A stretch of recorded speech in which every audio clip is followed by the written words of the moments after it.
ঋষির অ্যাক্সিডেন্ট করিয়েছে নিশা, সত্যিটা জেনে গেল উজি। সম্পূর্ণ জানতে ভিডিওটিতে একটি লাইক করে দেখতে থাকো। গল্পের শুরুতেই দেখা যায় উজির সন্দেহ ক্রমশ বাড়তে থাকে নিশার প্রতি, আর তার মাঝখানেই দেখা যায় দুর্জয়ের স্ত্রী আর মেয়ে চলে এসে ঋষির হাতে পায়ে পড়তে থাকে যাতে মেসোমশাইকে ঋষি বাইরে বার করে নিয়ে আসে। কিন্তু উজি বলে ওদেরকে বার করা এত সহজে হবে না, কারণ ওরা এখনও পর্যন্ত নিজেদের ভুলটা স্বীকার করেনি। যারা নিজেদের ভুলই স্বীকার করতে জানে না তাদেরকে যদি আমরা আবারও জেলের বাইরে বার করে নিয়ে আসি তাতে সমস্যা বাড়বে বই কমবে না। সেই জন্যই মনে হয় ওদেরকে এত সহজে বাইরে বার করাটা একদমই সঠিক সিদ্ধান্ত হবে না। ঠিক তখনই ঋষি বলে, আমি বলছিলাম যে তোরা আরেকটু অপেক্ষা কর, এত তাড়াতাড়ি মেসোমশাই আর শঙ্খদাকে বার করতে পারবো না। এরপরে উজি বলে, আর তোমরা চিন্তা করো না, ওদের সব সময় খেয়াল রাখা হচ্ছে, ওদের যা যা ওষুধ লাগে সবটাই জেলের ভেতর দেওয়া হচ্ছে, কিন্তু কয়েকটা দিন সময় লাগবে। এরপরেই ঐশী বলে, আচ্ছা ভাই, তুই তো আমাকে চিনিস, বল, আমি তো বলছি শঙ্খ আর এরকম কাজ করবে না, তাও তুই আমার কথা বিশ্বাস করছিস না। তখন উজি বলে, আপনিও তো এর মধ্যেখানে ছিলেন, শঙ্খদা যে সমস্ত কুকীর্তিগুলো করেছে নিশ্চয়ই আপনাকে জানিয়েই করেছিল, তবুও আপনি আপনার ভাইয়ের ব্যাপারটা একবারও ভাবেননি। আপনার বর আমার বরকে রীতিমতো বেমালুম ফাঁসিয়ে দিল সবার সামনে, এটা কি কম বড় অপরাধের কথা নাকি? এর মাঝখানেই ফোন করেছে জিৎ বাসু আর উজিকে বলে, শুনুন, আমরা আপনাদের বাড়িতে আসছি, কিছু কথা বলার আছে যেগুলো খুব সিরিয়াস। এরপরে জিজ্ঞেস করে আপনার দিদি কোথায় রয়েছে। তখনই উজি বলে, দিদি তো এই বাড়িতেই এসছে, এখানেই রয়েছে। তখন আরও খুব ভালোভাবে প্রশংসা করতে থাকে জিৎ বাসু আর বলে, বাহ, উনি তো দেখছি একদম সঠিক জায়গায় সঠিক সময় চলে গেছেন। যাই হোক, ওনাকে বলবেন উনি যেন ওখানেই থাকে, কোথাও যেন না যায়। আজ অনেক কিছুই পর্দা ফাঁস করা হবে। ঋষি বাবুর অ্যাক্সিডেন্ট কে করেছিল সবটা আমরা জানতে পেরে গেছি, তাই আপনার দিদিকে ওখান থেকে বেরোতে বারণ করবেন। এই বলেই ফোনটা কেটে দেয়। তখনই নিশা এসে বলে, বোন, আমি বরং এখন বাড়ি যাই, বুঝলি, অনেকটাই সময় হয়ে গেছে। তখন উজি বলে, দাঁড়া, তুই কোথাও যাবি না, অফিসার জিৎ বসু ফোন করেছিল, বলল তোকে থাকতে, কি গুরুত্বপূর্ণ কথা আছে যেটা শুধু তোকেই বলবে আমাদের বাড়িতেই। এরপর নিশা বলে, আমার সাথে আবার কি কথা আছে ওনার, কি যে করেন না উনি বুঝে উঠতে পারি না। এর মাঝখানেই নিশা আর উজি দুজনে মিলে আলাদা ঘরে চলে যায়। উজি তখন বারবার করে একটা কথা জিজ্ঞেস করে, ঋষিবাবুর অ্যাক্সিডেন্টের পিছনে তোর কি হাত আছে দিদি? কিন্তু নিশা বারবার করেই বলে, না, আমি কিছু করিনি, আমার কোনো হাত নেই। উজি তখন দেখা যায় নিশার হাতটা মাথার উপরে রাখে আর বলে, আমার মাথার দিব্যি, এবার তুই বলতো। তখন নিশা বুঝিয়ে দেয় ঋষির অ্যাক্সিডেন্টের পিছনে নিশারই হাত আছে, যেটা শোনার পরে চমকে গেছে উজি আর বলে, দিদি, তোকে আমি বারবার করে বারণ করেছিলাম ভালো মানুষের কোনো ক্ষতি করতে না, তুই আমার কথা শুনলি না তো? শুনলি না আমার কথা, এবার বল তোর জন্য আর কি শাস্তি বাকি থাকতে পারে? কেন করছিস এমনটা, কিসের জন্য? তুই এত বড় একটা অপরাধ করতে পারলি দিদি? তুই নিজের বোনের সিঁথির সিঁদুরের দিকে হাত বাড়িয়েছিস, আর কি অপরাধ করা তোর জন্য বাকি আছে? তখন নিশা বলে, তুই আমার কথাটা শোন, ও আসানসোলে গেলে সমস্ত সত্যি জানতে পেরে যেত, তাই ওকে আটকাতে আমাকে এই পথটা বেছে নিতে হয়েছে। উজি বলে, চুপ কর দিদি, তুই আর অন্যায়ের কথা বলিস না, আমি আর এগুলো সহ্য করতে পারছি না। ঋষিবাবুকে তো অন্য উপায়েও আটকানো যেত, তুই ওনাকে রীতিমতো প্রাণে মারার চেষ্টা করেছিস, তুই বুঝতে পারছিস কত বড় অন্যায় করেছিস? তুই তারপরেও এত কথা বলিস কি করে রে দিদি? তখন নিশা বলে, বোন, তুই আমার কথাটা একবার শোন।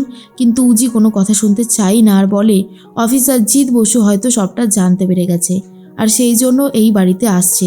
এবার যদি উনি সবটা সবার সামনে বলে দেয়, আমার একটুও খারাপ লাগবে না রে দিদি, কারণ তুই যেটা করেছিস সেটা মারাত্মক অপরাধ করেছিস। এর মাঝখানেই জিৎ বসু চলে এসেছে আর সবাইকে ডাকাডাকি করতে থাকে, বিশেষ করে বিভা অর্থাৎ নিশাকে। এরপর সবাই তো চলে এসেছে। নিশা তখন বলে, কি হয়েছেটা কি, আপনি এভাবে চিৎকার চেঁচামেচি করছেন কেন? তখনই শোভাদেবী বলে, তোমার হাতে ওটা কি, ব্রেসলেট টাইপের তো, তাই না জিৎ বাসু?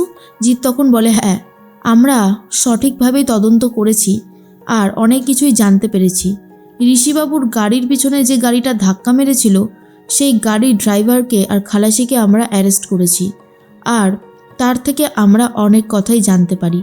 তাদের ফোনে যেই ফোন নাম্বারটা থেকে বারবার ফোন এসেছিল সেই ফোন নাম্বারটা ট্র্যাক করে আমরা সেই জায়গাটাতে পৌঁছে যাই, আর সেখানে পৌঁছে গিয়ে দেখি এই ব্রেসলেটটা পড়ে রয়েছে। আমি যতদূর জানি এই ব্রেসলেটটা আপনার, তাই না বিভা দেবী? এরপর নিশা সবার সামনে থতমত খেয়ে যায়। উজি বুঝতে পেরে যায় এবারে নিশা ধরা পড়ে যাবে, কিন্তু উজি কোনোভাবেই সেখানে বাধা সৃষ্টি করে না, কারণ উজি খুব ভালো মতনই জানে আর কোনো উপায় নেই, এবারে যা হবে সেটা সবার সামনেই হবে। তখন নিশা বলে, তো আমার এই ব্রেসলেটটা অনেক দিন আগেই চুরি হয়ে গিয়েছিল। কে চুরি করেছে, কখন চুরি করেছে আমি কিচ্ছু জানি না। এবার যদি সেখানে পড়ে থাকে, কেউ যদি আমাকে ফাঁসানোর চেষ্টা করে থাকে, সো আমি কি করতে পারি, তাই না অফিসার?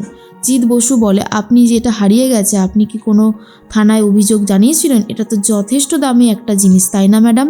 নিশা বলে, একদমই তাই, এটা অনেক দামি জিনিস, কেউ পেলে নিয়ে যাবে সচরাচর, আর খুঁজে পাওয়া যাবে না। সেই জন্যই আমি কোথাও কোনো অভিযোগ জানাইনি, কিন্তু আপনি তো দেখছি খুঁজে বার করে এনেছেন, খুব ভালো করেছেন, এটা আমারই জিনিস। এরপর নিশা বলে, তখনই ঐশী একটা কথা বলে যে, ভাইয়ের অ্যাক্সিডেন্টের পিছনে কি তাহলে তোমার কোনো হাত রয়েছে? নিশা বলে, আমার কেন হাত থাকতে যাবে? আমি আমার বোনের স্মৃতির সিঁদুর মুছে দেবো? হ্যাঁ, এমন দিদি এখনো পর্যন্ত জন্মেছে এই পৃথিবীতে? তখন উজি মনে মনে ভাবে, দিদি আর কত মিথ্যে কথা বলবি রে? মিথ্যে বলতে বলতে আজকে তুই এই জায়গাটাতে এসে থেমেছিস। আমি জানি মিথ্যে বলতে তোর একদমই গলা কাঁপে না। এর মধ্যেই জিৎ বসু বলে, শহরে বিভিন্ন জায়গায় বিভিন্ন রকমের স্ক্যাম হচ্ছে। মহারানী বলে একজন আছে যিনি এই স্ক্যামগুলো করাচ্ছেন, তারও সমস্ত ডিটেলস আমরা জোগাড় করে ফেলেছি, আর জাস্ট একটুখানি বাকি আছে, তাহলেই প্রমাণ সমেত সে একদম অ্যারেস্টেড হবেই। তখনই উজি বিশ্বাস করে এই সব কিছুর পিছনে যদি কারোর হাত থাকে তাহলে সেটা আমার দিদি আর অফিসার জিৎ বসু একদম ঠিক রাস্তাতেই হাঁটতে শুরু করে দিয়েছেন। এরপরেই ঐশী তখন বলে, আমি বলছি তো একটা বড় সড়ো গণ্ডগোল রয়েছে, যেটা আমাদের চোখের সামনেই ঘটছে, কিন্তু আমরা বুঝতে পারছি না। অন্যদিকে যেহেতু সলিড কোনো প্রমাণ এখনও পায়নি জিৎ বসু, তাই এখনও পর্যন্ত নিশাকে অ্যারেস্ট করেনি, কিন্তু সমস্ত তথ্য তাদের কাছে আছে, প্রমাণের জন্য জাস্ট অপেক্ষা করছিল। এর মধ্যেই উজি আর ঋষির বিদেশে যাওয়ার সময় হয়ে গেছে, তার জন্য তারা ব্যাগপত্র গোছাতে থাকে, কিন্তু ঋষি একদমই যেতে চায় না আর বারবার করেই বলে, আমার ভালো লাগছে না যেতে, কি করব বলো তো জ্যোতি? জ্যোতি অর্থাৎ উজি বলে, দেখুন মা বাবা যখন চাইছেন তখন আর কিছু বলার থাকে না। এরপরে শোভাদেবী বলে, তোরা অনেক ভালো থাকবি, একদম ওখানে এনজয় করবি, এখানে তোদের জীবনটা একদম নরক হয়ে উঠেছিল। এরপর ঋষি আর উজি দুজন মিলেই বেরিয়ে পড়ে, কিন্তু যেই ফ্লাইটে তারা যায় সেই ফ্লাইটে একেবারে বিস্ফোরণ হয়, আর এটা খবরটা জানাজানি হবার পরেই খুবই ভেঙে পড়েছে নিশা আর ওইদিকে শোভাদেবী। নিশা তার একমাত্র বোনকে হারিয়ে ফেলেছে, এই পৃথিবীতে নিশার কেউ আপন নেই এমনটাই বলতে থাকে, আর ঠিক করে কিছুতেই ব্যানার্জি বাড়ির কাউকে ছাড়বে না।